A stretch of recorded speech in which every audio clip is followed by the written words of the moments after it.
Manu. Oui, c'est du style Manu. On pourrait dire l'école Manu si on parle Non, d'art. c'est Oui. du style Manu. Style Manu. Recyclage, récup, 2 cercles de roues de calèche, des marchepieds de calèche, un petit peu de fer à béton soudé, et elle s'appelle Hommage à Yves. Hommage à Yves. Hommage à Yves. Hommage à Yves, oui. C'est un sens ce mot-là C'est un hommage dans à la sémantique. Yves Le Garf, Yves Le Gaffe. un ami créateur, décorateur, tapissier qui était à Blérancourt, qui a créé cette structure avec une calèche qui lui était de famille. Je vois qu'il y a de l'émotion dans ce que tu dis. Ben, c'est pour ça que je dis c'est un hommage à Yves. Et moi je suis peintre, donc j'ai pris de la toile à peindre, la toile de lin, qu'on a montée, que ma petite femme a cousu à la machine, et on a fait ce transat. Ma touche d'artiste, c'est d'y avoir cousu de mes petites mains une toile. Au début, je voulais peindre sur la toile, et puis après, j'ai pensé que ça serait plus confortable de voilà. Et puis, pour la sécurité, ici, j'ai fabriqué des petites cales pour que ça évite qu'il n'y ait pas d'accident. Mais autrement, c'est une chaise pour regarder de la lune. Regarder la lune, et elle se bascule, on regarde la lune. Voilà. Une chaise, oui. Une chaise Oui. confortable, pas cher, pas que. Une chaise. Mais par exemple, regarder la Lune, c'était pas évident au premier coup d'œil. Est-ce qu'on voit la lune au premier coup d'œil? Non plus. Oui. Voilà. Faut s'allonger, se détendre, se regarder. Voilà. J'en pense sur un peu. Hein. Non, c'est une belle chaise. Hommage à Yves. Avec des accoudoirs conséquents. C'est pas un fauteuil, hein. C'est une chaise. Je vois qu'il y a des accoudoirs. C'est une chaise roulante, une chaise roulante. Une chaise en mouvement. Voilà. Hommage à Yves. Tu vois, cette exposition, c'est formidable. Les Assidérantes 2018. Pour moi, respect. C'est ça une exposition. Quand tu mobilises un certain nombre de personnes sur une idée, un concept, enfin, une chaise, c'est chaise délirante. Alors, voilà, il y a 116 chaises présentées, toutes dans des caractères très particuliers, le caractère de chacun. Et nous ne sommes pas tous que des artistes, enfin, nous sommes tous des artistes.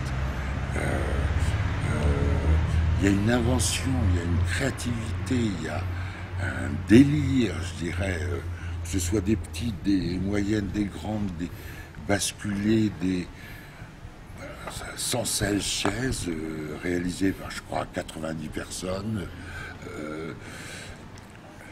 dans une structure très simple, très souple, très agréable, une bande de dames d'un atelier assis, qui ont eu cette idée, qui l'ont développée, qui ont eu un accueil.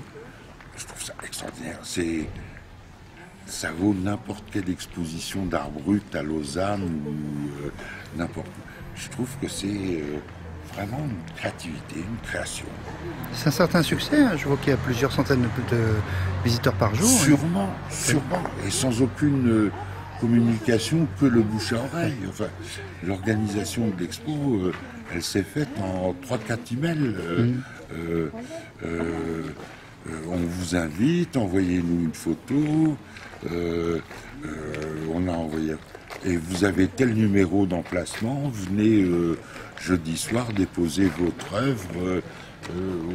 Moi, il y avait un papier avec 67, j'ai posé. Voilà, c'est simple. Et puis, l'idée pour le vernissage d'avoir une chorale, encore une chorale, enfin, des gens qui chantent ensemble dans un site, enfin le cloître, c'est magnifique. Voilà, je trouve.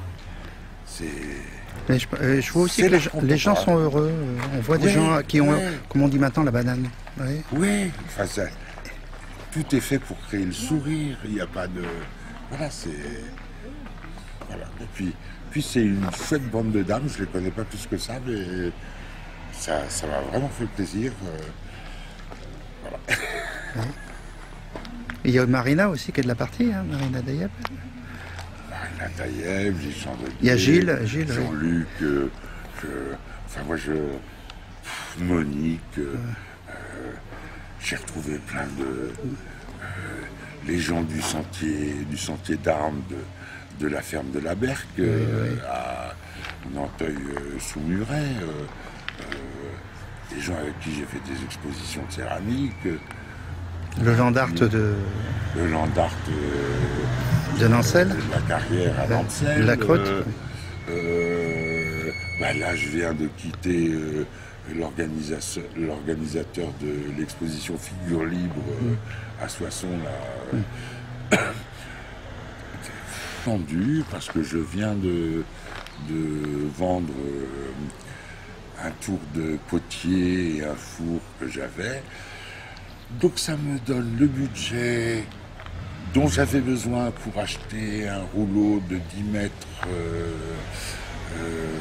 de toile de lin que je vais découper. Je vais faire 18 tableaux qui seront exposés dans un premier temps en septembre à la Galerie des Métiers d'Art à Noyon du 1er au 15 septembre et qui ensuite sont supposés, parce que j'attends le visa, partir en Chine pour une exposition du 15 octobre au 20 novembre où j'ai été invité et je travaille pour ça.